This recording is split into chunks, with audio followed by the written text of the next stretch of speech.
যি ল'ৰা ছোৱালী আজি পুলিচত যাব জীৱনত কেতিয়াও দুখীয়া মানুহৰ ওপৰত লাঠি নচলাও বুলি প্ৰতিজ্ঞা কৰিব লাগিব। যেতিয়া পুলিচ হোৱাৰ পিছত লাঠিডাল পাম আকৌ দুখীয়া মানুহৰ ওপৰতে লাঠি মাৰিম নেকি? পুলিচৰ চাকৰি পোৱাৰ লগে লগে জইন কৰাৰ লগে লগে কিমান দৰমহা পাম? ডিজিপি চাম দৰমহা কিমান পাম? চেলাৰী কিমান পাই জইন? আপোনালোকে দৰমহা মোটামুটি ভাল দৰমহা এটা পাব।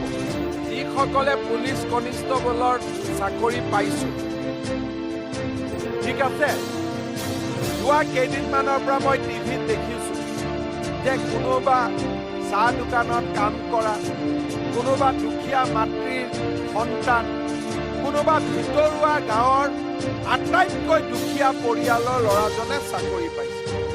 এইবাৰ অসম চৰকাৰৰ কৃষি বিভাগৰ ফিল্ড এছিষ্টেণ্ট CIS পদৰ নিযুক্তি পত্ৰ গ্ৰহণৰ বাবে শ্ৰীমতী শৰ্মিষ্ঠা কুমাৰক মঞ্চলৈ আহিবলৈ অনুৰোধ জনাইছোঁ। ধন্যবাদ। বন বিভাগৰ নিযুক্তি পত্ৰ প্ৰদান কৰা হ'ব বনৰক্ষী ফৰেষ্ট গাৰ্ড শ্ৰী চিন্ময় শৰ্মাক আপোনাক মঞ্চলৈ আহিবলৈ অনুৰোধ জনাইছোঁ। ধন্যবাদ। আমি আহিছোঁ শ্ৰমিক কল্যাণ বিভাগলৈ। মই ডক্টৰ সুকন্যা ভট্টাচাৰ্যক মঞ্চলৈ আহিবলৈ অনুৰোধ জনাইছোঁ। তেখেতক বীমা চিকিৎসা বিষয়া পদৰ নিযুক্তি পত্ৰ প্ৰদান কৰা হ'ব। অসম চৰকাৰৰ লোক নিৰ্মাণ পথ বিভাগৰ কনিষ্ঠ সহকাৰী পদৰ নিযুক্তি পত্ৰ গ্ৰহণৰ বাবে শ্ৰীমতী অমৃতা গোস্বামীক মঞ্চলৈ আহিবলৈ অনুৰোধ জনাইছোঁ। আৰু খনিজ পদাৰ্থ বিভাগ, এই বিভাগৰ মই কনিষ্ঠ সহকাৰী পদৰ নিযুক্তি পত্ৰ গ্ৰহণৰ বাবে শ্ৰীমতী অলকা বৈশ্যক মঞ্চলৈ আহিবলৈ অনুৰোধ জনাইছোঁ।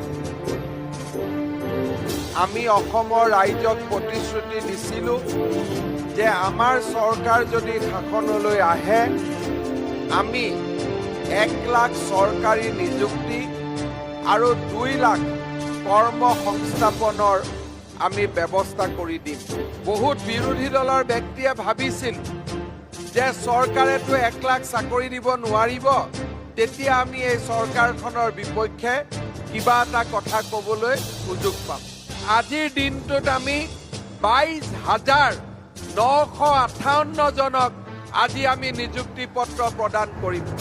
জনস্বাস্থ্য কাৰিকৰী বিভাগত 330টা, জলসম্পদ বিভাগত 135টা, সমাজ কল্যাণ বিভাগত 69টা, স্বাস্থ্য বিভাগত 2419, 2419টা, কৃষি বিভাগত 55টা, পৰিৱেশ আৰু বন বিভাগত 23টা, লোক নিৰ্মাণ বিভাগত 8টা, খনি আৰু খনিজ পদাৰ্থ বিভাগত 2টা আৰু শ্ৰমিক কল্যাণ বিভাগত আজি আমি 17টা নিযুক্তি পত্ৰ আমি দিবৰ বাবে গৈ আছোঁ।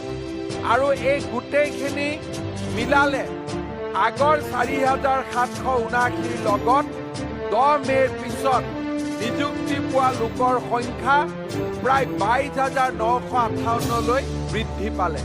অৰ্থাৎ আজিৰ দিনত আমি ক'ব গ'লে প্ৰায় 28,000 নিযুক্তি আমাৰ চৰকাৰখনৰ দিনত আমি সমাপন কৰিব পাৰিলোঁ। এতিয়া আমি সকলোৱে জানো যে এই নিযুক্তি পত্ৰত আটাইতকৈ যিটো বিভাগে ল'ৰা ছোৱালীৰ মন আকৰ্ষণ কৰিছে সেয়া হ'ল গৃহ বিভাগৰ নিযুক্তি। 8,867টা নিযুক্তি আজি আমি দিবলৈ সক্ষম হৈছোঁ। আপোনালোকৰ অনুমতিলৈ মই গৌৰৱেৰে সৈতে ক'ব খুজিছোঁ যে এই নিযুক্তিত কোনেও এটকাও ক'তো ঘোষ দিবলগীয়া হোৱা নাই, ক'তো দুৰ্নীতি হ'বলগীয়া হোৱা নাই। আজি শিক্ষা বিভাগত প্ৰায় 11,063টা নিযুক্তি হৈছে আৰু এই গোটেইখিনি মিলালে আগৰ 4,779 লগত 10 মে'ৰ পিছত নিযুক্তি পোৱা লোকৰ সংখ্যা প্ৰায় 22,958লৈ বৃদ্ধি পালে। অৰ্থাৎ আজিৰ দিনত আমি ক'ব গ'লে প্ৰায় 28,000 নিযুক্তি আমাৰ চৰকাৰখনৰ দিনত আমি সমাপন কৰিব পাৰিলোঁ। যে যিদিনাখনে 1 লাখ নিযুক্তি হৈ যাব সিদিনাখনে এখন আমি ডাঙৰ কিতাপ ছপাব লাগিব তাত সকলোৰে নাম থাকিব সকলোৰে এড্ৰেছ থাকিব মানুহে যাতে বুজি পায় যে পঢ়া শুনা কৰি অসমত এটকাও ঘোষ দিব নিদিয়াকৈ চাকৰি পোৱা এখন ৰাজ্য তাক যাতে আমি অনুভৱ কৰিব পাৰোঁ ল'ৰাবিলাকে ৰাতিপুৱাই শুই উঠি যিমান পাৰে সিমান কষ্ট কৰিছিলে যিমান পাৰে সিমান দৌৰিছিল